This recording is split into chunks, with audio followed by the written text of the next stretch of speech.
ಆತ್ಮೀಯ H16 news ಅರ್ಥಾತ್ ಹೇ ಸೀತಾರಾಮಗೆ ಸ್ವಾಗತ. ನಾನು ನಿಮ್ಮವ MI ಅಥವಾ ಮಲ್ಲಪ್ಪ ಜೋತಾವಾರ್. ಆದ್ಮೇಲೆ ಈಗ ತಾವು ದಿನ ಸುದ್ದಿಗಳನ್ನ ಅದರ ಜೊತೆಗೆ ವಿಶೇಷತೆಗಳನ್ನ ನೋಡ್ತಾ ಹೋಗಿ ವಿಶೇಷ ಈ ಮೊದಲನೇ ಸುದ್ದಿಯನ್ನು ನೋಡಿ. ಪ್ರಮುಖರಿಗೆ ಈ ಬಾರಿ ಚುನಾವಣೆಯಲ್ಲಿ ನಾವು ಗೆದ್ದೇ ಗೆಲ್ತೀವಿ ಎನ್ನುವಂಥ ಒಂದು ವಿಶ್ವಾಸ ಕಾರ್ಯಕರ್ತರೇ ಸೃಷ್ಟಿ ಮಾಡಿರುವಂತಹ ವಾತಾವರಣದ ಕಾರಣಕ್ಕೆ ಆಗ್ತಾ ಇರೋದನ್ನ ನಾವು ನೋಡ್ತಾ ಇದ್ದೇವೆ. ನಾನು ಉಡುಪಿಯಿಂದ ಇವತ್ತು ಬಂದಿದ್ದೇನೆ. ನನಗೆ ಉಡುಪಿಯಿಂದ ಹೊರಡಬೇಕಾದ್ರೆ ಎಲ್ಲರೂ ಕೇಳ್ತಾ ಇದ್ರು ದಾವಣಗೆರೆ ಏನಾಗುತ್ತೆ, ಬಾಗಲಕೋಟೆ ಏನಾಗುತ್ತೆ ಅಂತ. ಅಂದ್ರೆ ಎಲ್ಲರ ಮನಸ್ಸಿನಲ್ಲಿ ಈ ಎರಡೂ ಚುನಾವಣೆಗಳು ಗೆಲ್ಲೇಬೇಕು ಅಂತೇಳಿ ಇಡೀ ರಾಜ್ಯದ ಕಾರ್ಯಕರ್ತರ ಮನಸ್ಸಿನಲ್ಲಿದೆ. ಈಗ ನಮಗೆ ಉಡುಪಿಗೂ ದಾವಣಗೆರೆಗೂ ಏನು ಸಂಬಂಧ ಇಲ್ಲ.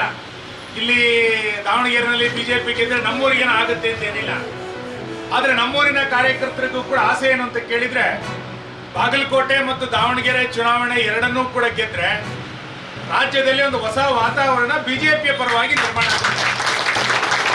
ಇನ್ನು 2 ವರ್ಷದಲ್ಲಿ 28ಕ್ಕೆ ಸಾರ್ವತ್ರಿಕ ಚುನಾವಣೆಗಳು ಬರುತ್ತೆ. 28ರ ಚುನಾವಣೆಗೆ ಬಿಜೆಪಿ ಮತ್ತೊಮ್ಮೆ ಅಧಿಕಾರಕ್ಕೆ ಕರ್ನಾಟಕದಲ್ಲಿ ಬರಬೇಕು ಅಂತಾದ್ರೆ ಈ 2 ಚುನಾವಣೆಗಳು ಬಹಳ ಮಹತ್ತರವಾದಂಥ ಕಾಲಘಟ್ಟ. ಇದು ಒಂದು ಹೊಸ ತಿರುವನ್ನ ಈ ಚುನಾವಣೆಯ ಫಲಿತಾಂಶ ಕೊಡುತ್ತೆ. ಕೇವಲ ಶ್ರೀನಿವಾಸ್ ಗೆಲ್ತಾರೆ ಅಷ್ಟಕ್ಕೆ ಮಾತ್ರ ಸಮಾಧಾನ ಅಲ್ಲ. ಶ್ರೀನಿವಾಸ್ ಗೆಲ್ಲೋದ್ರ ಜೊತೆನಲ್ಲಿ ಈ ರಾಜ್ಯ ಸರ್ಕಾರದ ಪತನ ಆರಂಭ ಆಗುತ್ತೆ ಅನ್ನೋದನ್ನ ನಾವು ನೆನಪಿಟ್ಕೋಬೇಕು ಈ ಚುನಾವಣೆಯ ಗೆಲುವು.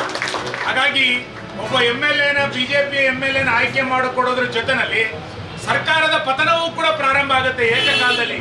ಹಾಗಾಗಿ ನಾವು ಕೊಡುವಂತ ಒಂದೊಂದು ಓಟು ಕೂಡ ನಮ್ಮ ಆದಿಲ್ ಅವ್ರ ಜೊತೆ ಬ್ರೇಕ್ಫಾಸ್ಟ್ ಮಾಡಬೇಕು ಅಂತ ಬಂದಿದ್ದೆ. ಅವರು ನಮ್ಮ ಜೊತೆ ಕಾಂಗ್ರೆಸ್ ವಿರುದ್ಧ ಇಲ್ಲ. ಅವರು ಕಾಂಗ್ರೆಸ್ ಬಗ್ಗೆ ಎಲ್ಲೂ ಕೂಡ ನಾನು ಅಪಪ್ರಚಾರ ಮಾಡಲ್ಲ. ನಾನು ಆಲ್ರೆಡಿ ನಾಮಿನೇಷನ್ ಹಾಕ್ಬಿಟ್ಟಿದ್ದೀನಿ, ಮುಂದಕ್ಕೆ ಹೋಗ್ತಾ ಇದ್ದೀನಿ, ಎಲೆಕ್ಷನ್ ಮಾಡ್ತಾ ಇದ್ದೀನಿ. ನಾನು ನಿಮ್ಮ ವಿರುದ್ಧ ಮಾಡಲ್ಲ, ನಾನು ನಿಮ್ಮ ವಿರುದ್ಧ ಮಾತಾಡಲ್ಲ. ನೀವು ಬಂದಿದ್ದೀರಾ, ನಿಮ್ಗೆ ಗೌರವ ಕೊಡ್ತೀವಿ ಅಂತ ಹೇಳ್ತಾರೆ. ಬಟ್ ನಾನು ರಿಕ್ವೆಸ್ಟ್ ಮಾಡ್ಕೊಂಡಿದ್ದೀನಿ, ನನ್ನ ತಮ್ಮ ಇದ್ದಂಗೆ ಬರಬೇಕು, ನಮ್ಮ ಜೊತೆ ಸೇರ್ಕೊಬೇಕು ಅಂತ ನಾನು ರಿಕ್ವೆಸ್ಟ್ ಮಾಡಿದ್ದೀನಿ. ಮುಂದೆ ನಾನು ಇಡೀ ದಾವಣಗೆರೆ ನಮ್ಮ ಮುಸಲ್ಮಾನ್ ಸಮಾಜಕ್ಕೆ ಹೇಳೋದು ಇಷ್ಟೇ, ಒಂದೇ ಒಂದು ಮಾತು ಹೇಳ್ತೀನಿ. ಕಾಂಗ್ರೆಸ್ ಪಕ್ಷ ಈ ದೇಶಕ್ಕೆ ಸ್ವಾತಂತ್ರ್ಯ ತಂದುಕೊಟ್ಟಂಥ ಪಕ್ಷ. ಇವತ್ತು ನಾನು ಇಲ್ಲಿ ನಿಂತು ಮಾತಾಡ್ತಾ ಇದ್ದೀನಿ, ನೀವು ಅಲ್ಲಿ ಕೂಡಿ ಕೇಳ್ತಾ ಇದ್ದೀರಾ ಅಂದರೆ ಬಾಬಾ ಸಾಹೇಬ್ ಅಂಬೇಡ್ಕರ್ ಕೊಟ್ಟಂಥ ಸಂವಿಧಾನದಿಂದ ಮಾತ್ರ ಸಾಧ್ಯ. ಆ ಸಂವಿಧಾನವನ್ನು ಎತ್ತಿಡೋ ಕೆಲಸ ರಾಹುಲ್ ಗಾಂಧಿ ಅವರು ಮಾಡ್ತಾ ಇದ್ದಾರೆ, ನಮ್ಮ DK ಶಿವಕುಮಾರ್ ಅವ್ರು ಮಾಡ್ತಾ ಇದ್ದಾರೆ, ಸಿದ್ದರಾಮಯ್ಯ ಅವ್ರು ಮಾಡ್ತಾ ಇದ್ದಾರೆ. ಅದಕ್ಕೆ ನಮ್ಮ ಜೊತೆ ಕೈ ಜೋಡಿಸಿ ಅಂತ ಆದಿಲ್ ಹತ್ರ ಕೇಳ್ಕೊಂಡಿದ್ದೀವಿ. ಪ್ರತಿಯೊಂದು ವಿಚಾರವನ್ನು ಚುನಾವಣೆ ದಿಕ್ಸೂಚಿ ಆಗಬೇಕು ಅಂತ ಹೇಳಿದರೆ ಬಡವ ಬಲಿದನ ಮಧ್ಯೆ ಚುನಾವಣೆ ನಡೀತಾ ಇದೆ. ಕಳೆದ 23 ವರ್ಷಗಳಿಂದ ಏನು ಶಾಸಕರಾದ 2008 ಏನು ನಿಂತ್ಕೊಂಡು ಗೆದ್ದರು, ತದನಂತರ ಯಾವುದೇ ಅಭಿವೃದ್ಧಿ ಕಾರ್ಯ ಆಗಿಲ್ಲ. ಈ ದಿಶೆಯಲ್ಲಿ ನೀವೆಲ್ಲರೂ ಕೂಡ ಒಂದು ಏಪ್ರಿಲ್ 9ರಂದು ನಡೀತಕ್ಕಂಥ ಚುನಾವಣೆಗೆ ನಾವೆಲ್ಲರೂ ಕೂಡ ಒಂದು ನಿರ್ಧಾರ ಮಾಡಬೇಕು.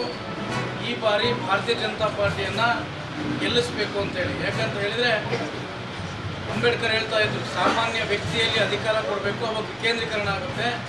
ಆಗರ್ಭ ಶ್ರೀಮಂತರ ಕೈಯಲ್ಲಿ ಅಧಿಕಾರ ಕೊಟ್ಟರೆ ಜನಸಾಮಾನ್ಯರಿಗೂ ಕೂಡ ಯಾವುದೇ ಉಪಯೋಗ ಆಗೋದಿಲ್ಲ ಅನ್ನುವಂಥ ಮಾತನ್ನು ತಾವೆಲ್ಲರೂ ಕೂಡ ಅರ್ಥ ಮಾಡಿಕೊಂಡು ನಮ್ಮೆಲ್ಲರಿಗೂ ನಾನು ಯಶವಂತಣ್ಣ, ರಾಜೇಂದ್ರ ಶಿವಕುಮಾರ್, ಅಜಯ್ ಕುಮಾರ್ ಎಲ್ಲರೂ ಅಡ್ಡಾಡ್ತಾನೆ ಇದ್ದೀವಿ. ನಮ್ಮ ಮನೆಗಳಿಗೆ ಬಂದಿದ್ದೀವಿ, ಪ್ರತಿಯೊಂದು ವಿಚಾರವನ್ನು ಹೇಳಿದ್ದೀವಿ. ಜಾಸ್ತಿ ಹೊತ್ತು ಮಾತಾಡೋದು ಬೇಡ. ನಿಮ್ಮೆಲ್ಲ ಪಾದಗಳಿಗೆ ನಮಸ್ಕಾರ ಮಾಡ್ತೀನಿ. ನನ್ನ ವಿರುದ್ಧವಾಗಿರ್ತಕ್ಕಂಥ ನನ್ನನ್ನು ತಮ್ಮ ಸೇವಕನನ್ನಾಗಿ ಮಾಡಲಿಕ್ಕೆ ಅವಕಾಶ ಮಾಡಿಕೊಡ್ಬೇಕು ಅಂತೇಳಿ ಕೊಡಪ್ಪ. ಹ್ಯಾಂಡಲ್ ಕೊಡ, ಒಂದೆರಡು ಕೊಡ ಸಾಕು, ಸ್ವಲ್ಪ ವೈಡು.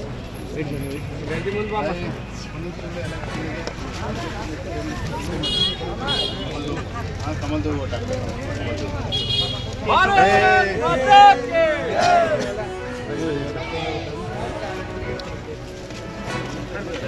ಬನ್ನಿ ಬನ್ನಿ, ನೀವು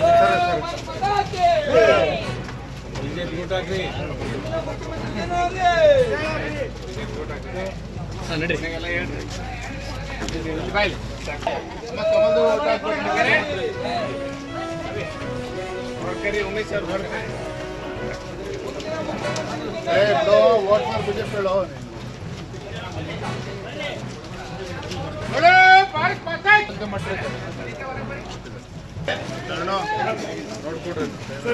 भारत माता की जय।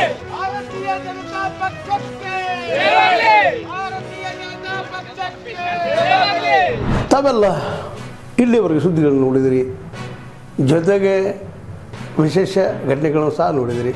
ಅದು ನಿಮ್ಗೇನು ಅನ್ನಿಸ್ತು? ನಿಮಗೆ ಲೈಕ್ ಮಾಡಿರಿ, ಶೇರ್ ಮಾಡಿರಿ, ಕಾಮೆಂಟ್ ಮಾಡಿರಿ, ಜೊತೆಗೆ ಸಬ್ಸ್ಕ್ರೈಬ್ ನಿಲ್ಲಿಸ್ಬೇಡ್ರಿ. H16 ನ್ಯೂಸ್ ಅರ್ಥಾತ್ ಸಿದ್ದರಾಮಯ್ಯ ಸತ್ಯದ ಕೈಗನ್ನಡಿ ವಂದನೆಗಳು.